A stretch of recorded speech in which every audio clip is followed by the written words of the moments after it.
আজকের এই ছোট ভিডিওতে আমরা বিকাশের প্রকারভেদ সম্পর্কে জানব। সো যদি আমরা বিকাশের প্রকারভেদ বিশেষ করে দেখে থাকি তাহলে হচ্ছে এক দৈহিক বিকাশ, মানসিক বিকাশ, বৌদ্ধিক বিকাশ, প্রাক্ষবিক বিকাশ, ভাষার বিকাশ, নৈতিক বিকাশ এবং সামাজিক বিকাশ। সাধারণভাবে এই 7 ধরনের বিকাশের কথা বলা হয়। আচ্ছা, দৈহিক বিকাশ যদি বলা হয় তাহলে দৈহিক বিকাশ মানে হচ্ছে দেখো বৃদ্ধি।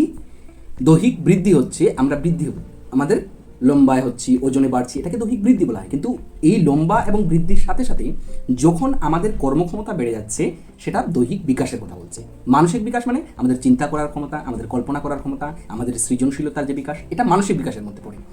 বৌদ্ধিক বিকাশ দ্যাট মিনস বলা হচ্ছে যে আমরা যে সমস্যার সমাধান করি সেই সমস্যার সমাধানের যে ক্ষমতা বিকাশ, সেটা হচ্ছে আমাদের বৌদ্ধিক বিকাশ।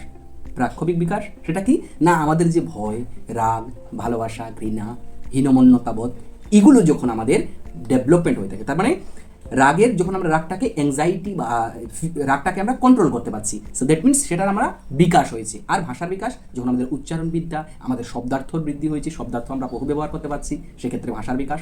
নৈতিক বিকাশ, আমরা এই সোসাইটিতে বসবাস করছি, তাহলে সেখানকার ন্যায়, বিচার, উপকার, অপকার, এই সব কিছু বিষয় সম্পর্কে আমাদের ক্লিয়ার কনসেপ্ট হয়েছে, তখনই বলা হচ্ছে আমাদের কি হয়েছে, নৈতিক বিকাশ। আর সামাজিক বিকাশ, যে সোসাইটিতে আমরা বসবাস করছি সেই সোসাইটিতে আমাদের যে অভিযোজনের ক্ষমতা, আমাদের যে সোসাইটির সঙ্গে ইন্টারাকশনের ক্ষমতা, তার ডেভেলপমেন্ট হচ্ছে, দ্যাট মিনস বলা হচ্ছে আমাদের সামাজিক বিকাশ। তাহলে